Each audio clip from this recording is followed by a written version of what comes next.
Imagine walking through life, constantly blaming external circumstances for your struggles, your job, your relationships, your environment.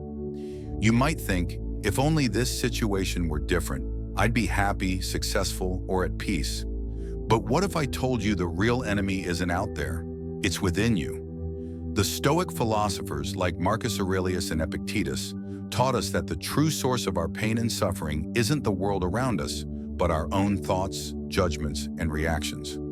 As Marcus Aurelius wisely said, the enemy is not outside, it is within. Our thoughts shape our reality, and often it's our own internal battles that create the obstacles we face in life. In today's video, we'll dive deep into this powerful Stoic concept and explore how taking control of our internal world can unlock true freedom and peace. But before we begin, I want to hear from you. Have you ever noticed how your own thoughts or reactions have made a situation worse? Drop a comment below and share your experience. By the end of this video, you'll understand how shifting your focus from external factors to internal control can transform your life. Let's dive in and take charge of the real enemy within. Number 1, distorted judgment. Have you ever been on the receiving end of criticism that caught you off guard? Perhaps from your boss, a friend, or even a family member? It might have been a straightforward comment, maybe not as gentle as you'd hoped, but likely not meant to hurt you. Yet in that moment, your mind quickly jumped to conclusions. I've failed. They've lost faith in me. Or perhaps I'm simply not good enough. That rush of negative emotions arrives almost immediately. Hurt, pride, frustration. Each one follows in quick succession, leading to a sense of emotional collapse. It's in these moments that distorted judgment begins to take hold.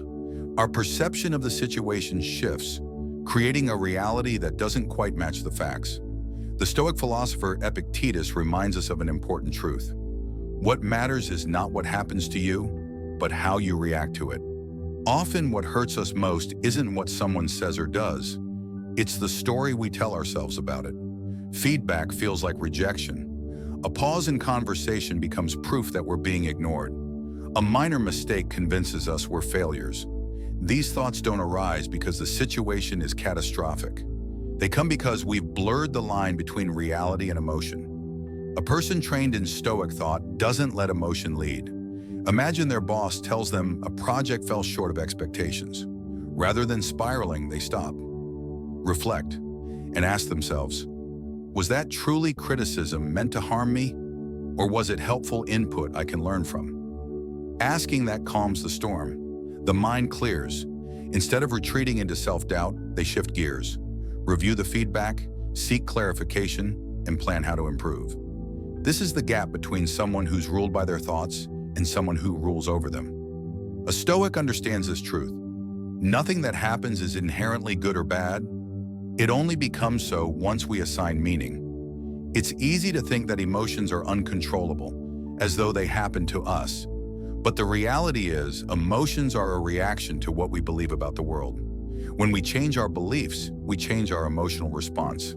This isn't about suppressing emotions, but rather about choosing how we respond to them. Mastery over distorted judgment comes when we stop letting fleeting emotions dictate our actions, and instead, we consciously choose how to interpret events. Of course, this is difficult. The human brain is wired to react quickly, especially when emotions are triggered. That's why one of the most important Stoic practices is to pause, observe, don't immediately respond. This simple skill can change everything. Next time someone upsets you, stop yourself before reacting. Take a deep breath, watch your mind at work, then ask, am I interpreting this clearly? Or is my ego feeling bruised? Distorted judgment can seem harmless, but if you allow it to guide you, your entire life may be built on false perceptions. On the other hand, learning to judge wisely, to interpret reality without bias, is a giant leap toward self-awareness and inner peace. And if distorted judgment is the first enemy of a calm mind, the second is even more subtle. It doesn't confront you loudly, it seeps in quietly. That next challenge is uncontrolled desire, the craving that ignores boundaries, turns ambition into obsession, and detaches you from what truly matters. We'll explore that next. Number 2, excessive desire. Have you ever found yourself relentlessly chasing something, be it success, recognition, or material possessions, only to realize that the pursuit itself has taken over your life? At first, ambition feels like a motivating force, driving you to reach your goals. But when unchecked, it can easily morph into an obsession that consumes you. The desire for more becomes a powerful force, overshadowing your peace of mind and even distorting your values. I remember a time when I was so focused on achieving a specific goal that it consumed my every thought. Every day, I pushed myself harder, convinced that I would only be happy once I had achieved it. But the closer I got, the less satisfied I felt. And it wasn't until I paused and reflected that I realized my relentless desire had actually distanced me from the contentment I sought. This type of excessive desire doesn't just encourage you to reach for better, it convinces you that you cannot be happy or fulfilled without having what you're chasing. Whether it's the next promotion, the newest gadget, or even approval from others, you start to believe that these external rewards are the key to your happiness. What once was a healthy drive for growth slowly transforms into a relentless craving that never feels satisfied. It becomes a cycle of wanting more without ever feeling the fulfillment you anticipated. What was once a source of motivation turns into a never-ending race with no finish line in sight. Over time, this desire can affect not only your happiness, but also your relationships and well-being. You become so fixated on your goals that you lose sight of the things that matter most: your health, your connections with others, and your ability to appreciate the present moment. The constant chase leaves little room for contentment or gratitude. As you cross one milestone, the next one appears, and you keep pushing forward, never taking time to truly enjoy the fruits of your labor. This continuous hunger for more can rob you of the peace that comes from simply being satisfied with what you have. The Stoics warn against this kind of yearning. They teach that true fulfillment comes not from external achievements, but from inner tranquility and control over one's impulses. Excessive desire blinds you to the things that actually bring lasting contentment, like self-mastery and gratitude for what you already have. When you learn to detach from the constant craving for more, you can find joy in the present and appreciate the journey, rather than being fixated on the destination. The more you crave, the less you feel at peace. When you let your desires rule you, they eventually erode your sense of satisfaction and fulfillment, no matter how much you gain. As Epictetus wisely put it, wealth consists not in having great possessions, but in having few wants. Ask yourself, are the things I'm chasing truly what will bring me peace? Or is it the chase itself that has become the problem? Reflect on the difference between healthy ambition and a desire that's driven by insecurity or fear of inadequacy. Can you find contentment in what you already have? Or are you constantly looking for the next thing to fill a void? If you can shift your mindset, you might find that true happiness isn't in the pursuit, but in the peace that comes from within. Number 3, irrational fear. Fear is a natural human response, meant to protect us from danger. It's the feeling that arises when we sense a threat to our well-being. But sometimes this instinctive emotion becomes distorted, leading to irrational fear. These are the fears that have no real basis, yet they can hold us back from pursuing our goals, trying new things, or even living freely. It's not the fear of real danger, but of imagined consequences, things that could happen in the future, but are highly unlikely or even completely unfounded. I've often caught myself paralyzed by fears that weren't grounded in reality. I've feared failure so much that I almost didn't take chances on opportunities, even when they had the potential to lead to success. The fear of judgment from others kept me from speaking up in meetings or sharing my ideas, despite knowing they might be valuable. What I came to realize, though, is that most of the fear we experience is often amplified by our own thoughts, rather than stemming from any actual danger. This irrational fear can take many forms: fear of failure, fear of rejection, fear of not being good enough. It can grow over time, becoming a barrier that feels impossible to overcome. The more we feed these fears, the bigger they become. Yet when we stop and look at the evidence, we often find that they are based on assumptions, not facts. In reality, most of the things we fear never come to pass. What once seemed terrifying becomes less daunting when we confront it directly. The Stoic mindset encourages us to challenge irrational fear by questioning it. Rather than letting fear dictate our actions, we can choose to look at the situation rationally and calmly. By asking ourselves, what is the worst that could happen? And is that truly something I cannot handle? We can reduce the power that fear holds over us. Facing our fears head-on often reveals that they were far less intimidating than we first believed. When you look closely, irrational fear often thrives in the absence of action. It feeds on your hesitations and uncertainties, making the idea of moving forward feel overwhelming. But in reality, taking the first step is often the most effective way to neutralize fear. Once you start taking small, manageable actions toward the feared outcome, the anxiety surrounding it begins to dissipate. It's the inaction caused by fear that keeps it alive and growing. The longer we avoid what we fear, the bigger it looms in our minds. One of the most powerful ways to manage irrational fear is to reframe the way we think about failure or discomfort. Instead of seeing them as catastrophic events, we can view them as opportunities for growth. The Stoics remind us that every challenge, no matter how difficult, holds the potential for wisdom and self-improvement. As we stop fearing failure and start seeing it as an inevitable part of learning, we strip fear of its power over us.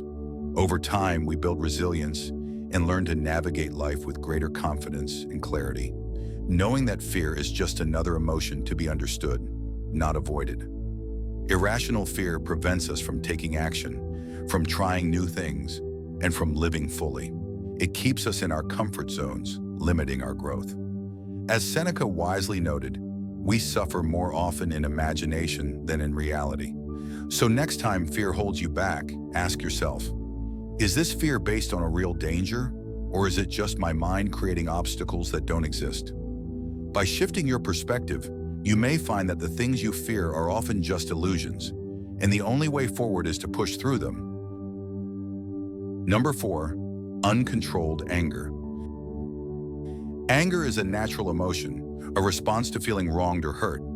But when left unchecked, it can easily spiral out of control, causing harm to both ourselves and others.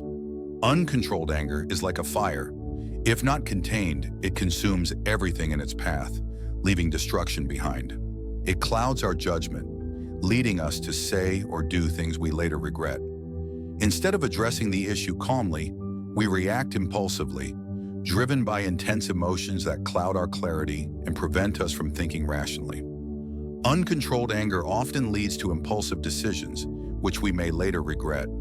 The initial rush of adrenaline makes us feel powerful, but that feeling fades quickly, leaving behind shame and guilt. The problem is that anger doesn't help us solve the problem at hand. It only exacerbates the situation, pushing us further from resolution. Instead of listening and understanding, we become consumed with the need to be heard, which only makes it harder to reach a peaceful solution. I remember a time when I allowed my anger to dictate my reactions. A minor disagreement with a colleague escalated quickly, and before I knew it, harsh words were exchanged. My mind was consumed with a sense of injustice, and I felt compelled to defend myself at all costs. In that moment, I wasn't thinking about resolving the situation. I was focused solely on winning the argument, driven by the heat of the moment. The result? The conflict grew bigger, and what could have been a simple misunderstanding turned into something far more serious. Afterward, I felt regretful, knowing I could have handled it better. The Stoics remind us that anger, like all emotions, is something we can control. They teach us to pause before reacting. In the heat of the moment, we can ask ourselves, is this anger based on a real issue, or am I letting my emotions take over? By taking a step back, breathing and reflecting, we regain control over our reactions. Anger loses its grip when we choose to respond thoughtfully instead of impulsively. When we practice self-control, we prevent ourselves from being ruled by our emotions. Furthermore, learning to control our anger can significantly improve our relationships and our ability to lead. Uncontrolled anger can create distance and animosity between people, whether in personal relationships, at work, or in social settings. When we react in anger, we often fail to communicate effectively, making the situation worse. But when we can manage our anger, we create an opportunity for more constructive dialogue. This approach leads to better problem solving, fosters respect, and allows for deeper understanding. As we practice restraint, we begin to see that the relationships we value most can thrive in an environment of mutual respect and calm communication. One of the keys to managing anger is understanding its root cause. Often, anger is a mask for other feelings, frustration, fear, or hurt. By identifying the true cause of our anger, we can address the underlying issue instead of simply reacting to the surface-level emotion. This deeper understanding allows us to approach the situation with more empathy and clarity, rather than letting anger dictate our responses. By questioning the source of our anger, we create space for better communication, making it easier to find resolution without emotional escalation. In moments of anger, it's important to remember that we have the power to choose how we react. We don't have to be slaves to our emotions. As Marcus Aurelius once said, "You have power over your mind, not outside events." Realize this, and you will find strength. So next time you feel the heat of anger rising, ask yourself, what am I really angry about, and is this worth losing my peace over? By pausing and reflecting, you can gain control of your emotions and prevent anger from ruling your actions, allowing you to respond with wisdom and calmness instead of rashness. When we choose to face our emotions with mindfulness and clarity, we not only improve ourselves, but also make the world around us a more peaceful place. Number 5, vanity and pride. Vanity and pride are internal enemies that often divert our focus from what truly matters: virtue and inner peace. In Stoicism, these traits are seen as attachments to one's status, achievements, and how others perceive us. Rather than seeking external validation or external rewards, the Stoic ideal is to cultivate a character rooted in integrity, wisdom, and self-control. When we allow vanity and pride to control us, we diminish our ability to live in accordance with nature and reason, which are key tenets of Stoic philosophy. Personally, I've found that moments of vanity often arise when I seek approval from others, whether it's in my work, personal life, or interactions. It's easy to be caught up in the desire for recognition, and it can sometimes feel as though external validation is the key to my sense of self-worth. But like Marcus Aurelius, I've come to realize that this external focus is futile. In his Meditations, Marcus Aurelius cautioned against allowing vanity and pride to control us, reminding us that our worth should not be based on the opinions of others. He wrote, "How much time you waste in thinking about what others are doing or what they are saying about you. The more you allow vanity and pride to control you, the more you distance yourself from peace." This insight helped me shift my mindset to focus on personal growth rather than external praise. When I embrace this philosophy, I find greater peace, as my sense of worth becomes less tied to the fleeting validation of others. Vanity is an obsession with how others perceive us. It often leads us to spend more time curating an image than developing genuine qualities that make us virtuous. In today's world, where social media and external appearances hold so much sway, this struggle is more prevalent than ever.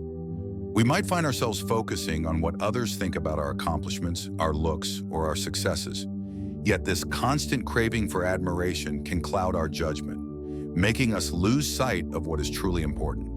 The more we fixate on these superficial aspects, the less we invest in true personal growth. Pride, on the other hand, is an inflated sense of self-importance. It is the belief that we are superior to others or that we deserve special treatment. While some level of confidence is healthy, excessive pride makes us rigid, unwilling to accept feedback, and often blind to our flaws. It keeps us from practicing humility, which is a cornerstone of Stoic philosophy. By thinking we are above others, we miss opportunities to learn, grow, and improve. The Stoics warn us that pride creates barriers between ourselves and the wisdom that comes from self-reflection and humility. Marcus Aurelius himself was no stranger to the challenges of pride. As the Emperor of Rome, he was constantly surrounded by power, prestige, and adulation. Yet he often reminded himself in his writings that true greatness comes from virtuous actions, not from the empty praise of others. He continually advised himself to focus on living virtuously, no matter how others might view him. He understood that external recognition is fleeting, and that true tranquility lies in the development of inner virtue. For him, vanity and pride were distractions that would lead him further from wisdom and peace. By acknowledging the impact of vanity and pride on my own life, I've started to focus less on seeking validation and more on cultivating inner character. In practice, this has meant prioritizing self-reflection over seeking external praise. It's also involved reminding myself that my worth is not defined by accolades or the opinions of others, but by how I live each day in accordance with my values. I've learned that when I let go of these internal enemies, I become freer, more content, and more in control of my own happiness. The Stoic approach to vanity and pride is about cultivating humility and focusing on what is truly important, the development of inner virtue.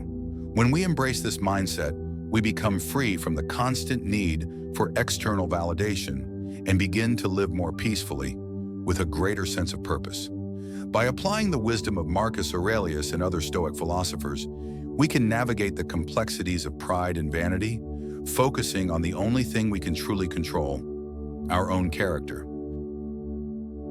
Number 6, anxiety about the future. Anxiety about the future is a common struggle for many people, often driven by the fear of the unknown. We worry about what might happen, whether it's our career, relationships, health, or personal goals, and this anxiety can hold us back from fully living in the present.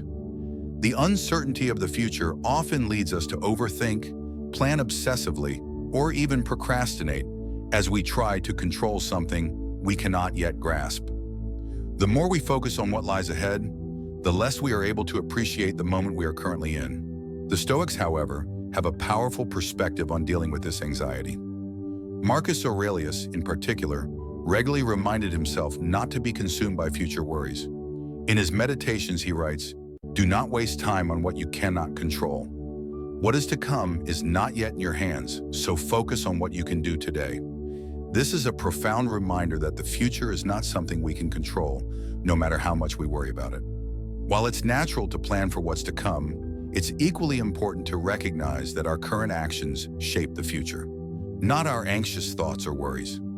When we focus on what is within our control, our thoughts, actions, and responses, we gain peace in the present moment and reduce the anxiety of future uncertainties. Anxiety about the future can also cause us to miss opportunities in the present. When we are constantly looking ahead, we often fail to recognize the opportunities right in front of us.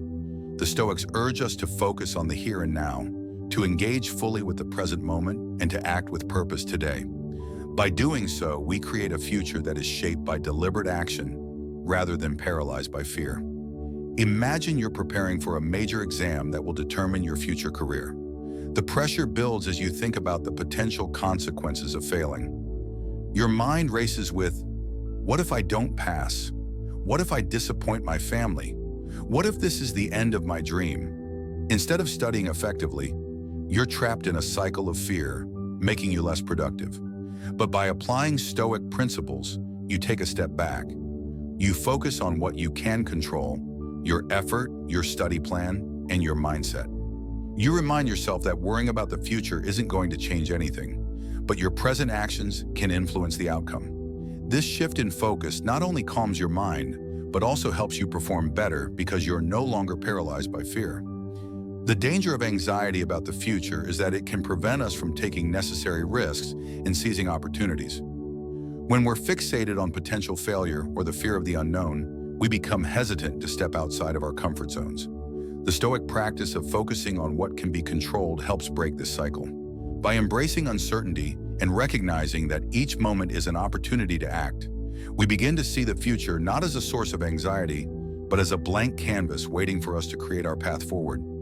As we let go of excessive worry and embrace the present, we open ourselves to the possibility of success, growth, and fulfillment. The next time you find yourself overwhelmed by the thought of an uncertain future, take a moment to breathe and reflect. Ask yourself, what can I control today that will contribute to my future? By shifting your focus to what is within your control and taking action in the present, you will find that your anxiety begins to subside and you will be more prepared for whatever comes next. Number 7, attachment to the past. Imagine for a moment that you're holding a heavy old photograph in your hands. It's faded, its edges are curling, and you can feel the weight of the memories it carries. As you stare at the image, you start to relive the past. You remember the good times, the moments that brought you joy, and perhaps even some painful moments that still haunt you. Now imagine trying to walk forward while you're still gripping that photograph, its weight pulling you back, stopping you from moving ahead. This is what attachment to the past feels like. It's the tendency to hold on to old memories, past mistakes, or long-gone experiences that no longer serve us. We become fixated on what was rather than embracing what is or what could be. When we're attached to the past, we're often stuck in cycles of regret, nostalgia, or resentment, which can prevent us from fully living in the present or looking forward to a brighter future. Stoic philosophy teaches us that the past is beyond our control and cannot be changed. Marcus Aurelius often wrote about the importance of letting go of the past and focusing on what is in front of us. In Meditations, he writes, "Don't waste time on what you cannot control. The past is gone. The future has not yet come. Focus on the present and how you can make the most of it." By letting go of our attachment to the past, we free ourselves from the burdens it places on our present life. The Stoics didn't deny the significance of the past, but emphasized that clinging to it, whether through guilt or nostalgia, only prevents us from embracing the present moment and moving forward. Think about someone who constantly talks about the good old days, perhaps an athlete who's no longer competing, or someone who constantly reflects on a past relationship. While these memories might have been significant at one point, their attachment to those times often hinders their ability to enjoy the present. Instead of seeing new opportunities or building new memories, they remain stuck in a cycle of comparison and longing for a past that can never return. However, by adopting a more stoic approach, recognizing that life moves forward and embracing the present, they can begin to let go of the past grip and find new joy in the now. Letting go of the past doesn't mean forgetting it entirely. It means accepting that what has happened cannot be changed and no longer letting it control your actions. When we stop being defined by what was, we open ourselves to the possibilities of what can be. In Stoic thought, this act of releasing the past is an essential part of living consciously and with intention. The Stoic principle, "The enemy is not outside, it is within," serves as a powerful reminder that the true source of our struggles often lies in our own minds. While we cannot always control what happens around us, we can control how we respond. By mastering our inner world, our thoughts, emotions, and reactions, we free ourselves from the external forces that we often think are holding us back. The obstacles in life aren't defined by the situations we face, but by how we choose to interpret and react to them. By embracing this Stoic mindset, we can transform the way we approach challenges, turning them into opportunities for growth and self-mastery. I hope today's video has given you valuable insights into how you can begin shifting your focus from external circumstances to internal control. If you found this helpful, please like, share, and subscribe. And don't forget to leave a comment below. How do you plan to conquer the real enemy within? Thanks for watching, and remember, true peace comes from within. Stay mindful and keep striving for a life of purpose and clarity.